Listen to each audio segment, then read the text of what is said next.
سنو کہانی میں آپ کو خوش آمدید۔ تو چلیے بڑھتے ہیں اپنی آج کی کہانی کی طرف۔ شہزادہ عثمان اپنے دوستوں کے ساتھ شکار پر جانے کے لیے تیاری کر رہا تھا۔ اس نے شہزادوں والی پوشاک اتار کر شکاری لباس زیب تن کیا۔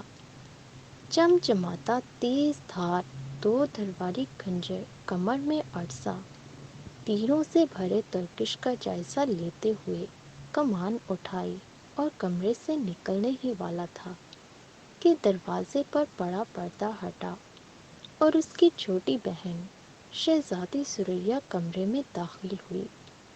شہزادہ عثمان کے بڑھتے ہوئے قدم رک گئے۔ وہ شہزادی ثریا کو سوالیہ نظروں سے دیکھتے ہوئے بولا، کیا بات ہے ثریا؟ شہزادی ثریا ٹھنک کر بولی، بھیا آج تو میں بھی آپ کے ساتھ شکار پر چلوں گی۔ آپ تو ہر روز شکار کرنے جنگل جاتے ہیں۔ شہزادہ ہنس پڑا اور ہنستے ہوئے بولا، تم کہاں جنگلوں میں بھاگ دوڑ کرتی پھرو گی، بیکار میں ہلکان ہو جاؤ گی۔ امی حضور کے پاس جاؤ، ان کے پاس بیٹھ کر ان سے کوئی اچھی سی کہانی سن لو۔ شہزادی ثریا نے مایوسی سے گردن ہلاتے ہوئے کہا، امی حضور دن میں کہانی نہیں سناتی، کہتی ہیں کہ دن میں کہانی سنانے سے ماموں جان راستہ بھول جائیں گے۔ میں تو آپ کے ساتھ ہی چلوں گی اور آپ کو ہرن مار کر دکھاؤں گی، جیسے میں تمہیں اپنے ساتھ شکار پر لے جاؤں گا۔ کبھی لڑکیاں بھی شکار کھیلنے گئی ہیں جو میں تمہیں اپنے ساتھ لے جاؤں، اور پھر میرے دوست بھی تو میرے ساتھ ہوں گے۔ وہ کیا کہیں گے کہ شہزادہ عثمان کی چھوٹی بہن گڑیوں سے کھیلنے کی بجائے شکار پر جا رہی ہے۔ شہزادہ عثمان نے قدرے غصے سے کہا، میں تو آپ کے ساتھ ضرور جاؤں گی۔ شہزادی ثریا نے سر ہلا کر کہا۔ شہزادہ عثمان اسے گھورنے لگا۔ یکایک شہزادی ثریا کی آنکھوں میں آنسو آ گئے اور وہ پھوٹ پھوٹ کر رونے لگی۔ شہزادہ عثمان گھبرا گیا۔ وہ اسے چپ کرانے ہی چاہتا تھا کہ بادشاہ ملکہ کے ساتھ اندر داخل ہوا۔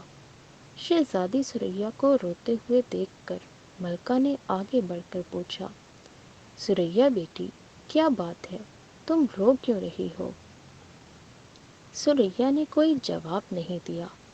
بادشاہ شہزادہ عثمان کو دیکھتے ہوئے بولا، اس نالائق نے ہی کچھ کہا ہوگا ہماری بیٹی کو۔ کیوں بھائی ثریا، کیا بات ہے، تم ہی بتاؤ۔ تو شہزادہ عثمان اچانک بولا، آپ مجھ سے پوچھیں۔ شہزادی صاحبہ فرماتی ہیں کہ میں بھی شکار پر چلوں گی۔ بہت شوق ہے نا جنگل گھومنے کا، جیسے وہاں تو لڈو ملتے ہیں۔ اگر شیر کو دور سے ہی دیکھ لیا تو یہ بہت زیادہ ڈر جائے گی۔ جی ہاں، اور جیسے آپ تو شیر کو دیکھ کر مارے خوشی کے بگلے بجانے لگیں گے۔ بادشاہ نے اسے گھورتے ہوئے کہا، ہماری سمجھ میں نہیں آتا کہ تم سیر سپاٹے اور شکار میں اپنا وقت کیوں برباد کرتے پھرتے ہو۔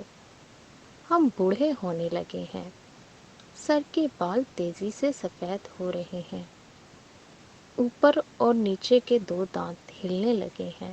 آخر ہم کب تک اس ملک کی باغ ڈور سنبھالے رکھیں گے؟ ہم نے تمہیں اس لیے تو پال پوس کر جوان نہیں کیا تھا کہ تم حکومت کے کاموں میں ہمارا ہاتھ بٹانے کی بجائے جنگلوں میں ڈنڈے بجاتے پھرو۔ بادشاہ کی ڈانٹ ڈپٹ سن کر شہزادہ عثمان نے سر جھکا لیا۔ اس کی بے چارگی کو محسوس کر کے ملکہ بولی، آپ اس لڑکی کی وجہ سے ہمارے بیٹے کے پیچھے پڑ گئے ہیں۔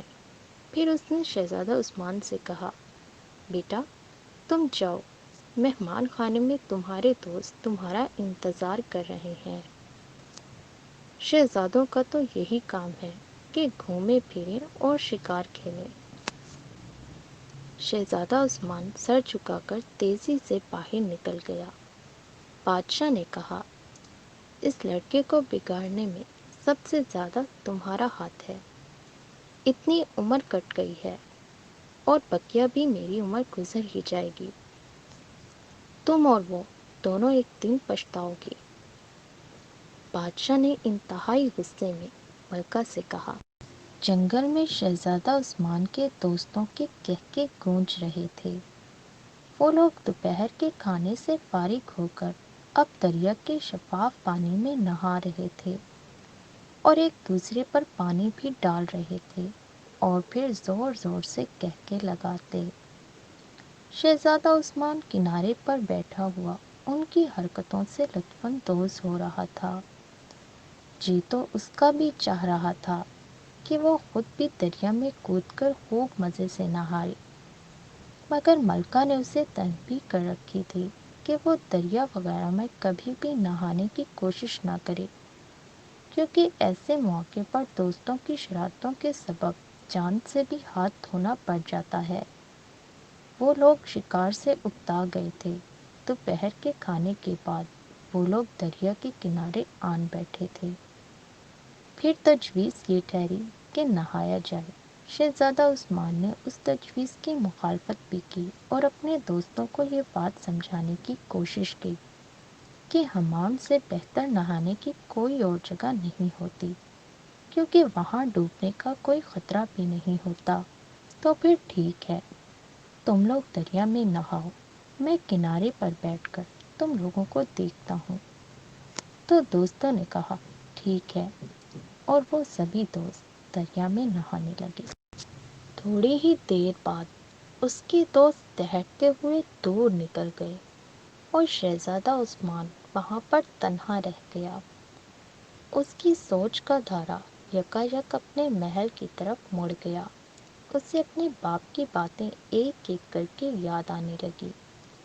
اس نے جب ان باتوں پر ٹھنڈے دل سے غور کیا تو اسے محسوس ہوا کہ وہ غلطی پر تھا۔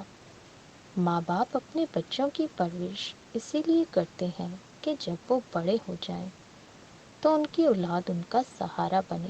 شہزادہ عثمان کو خود سے شرم آنے لگی۔ وہ 22 سال کا ہو چکا تھا۔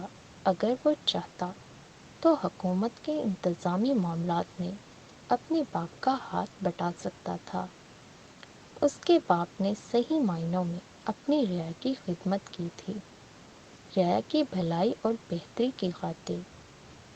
اس نے دن دیکھا اور نہ رات۔ مسلسل کام کی زیادتی یقیناً صحت پر برا اثر ڈالتی ہے۔ اس کا باپ وقت سے پہلے ہی بوڑھا ہونے لگا تھا۔ شہزادہ عثمان نے فیصلہ کر لیا کہ وہ اب یہاں سے سیدھا گھر جائے گا۔ سب سے پہلے اپنے باپ سے اپنے گزشتہ رویے اور لاپرواہیوں کی معافی مانگے گا اور پھر دل و جان سے حکومت کے کاموں میں اپنے باپ کا ہاتھ بٹائے گا۔ ابھی وہ اپنی انہی سوچوں میں گم تھا کہ اچانک اس کی نظر سامنے والی جھاڑیوں پر پڑی۔ وہ چونک پڑا۔ جھاڑیوں میں سے ایک خرگوش نکلا تھا۔ وہ جسامت میں تو عام خرگوشوں ہی جتنا تھا، مگر اس کے جسم پر 7 رنگ کی دھاریاں پڑی ہوئی تھی اور گچھے دار دم بے حد خوبصورت تھی۔ اس کی آنکھیں سبز تھیں۔ وہ بے حد خوبصورت دکھائی دے رہا تھا۔ کہانی کا بقیہ حصہ آپ ملاحظہ کر سکیں گے ہماری آنے والی اگلی سٹوری میں۔ شکریہ۔ ہمارے چینل کو سبسکرائب کریں اور کمنٹ سیکشن میں اپنی رائے سے ضرور آگاہ کیجیے۔ شکریہ۔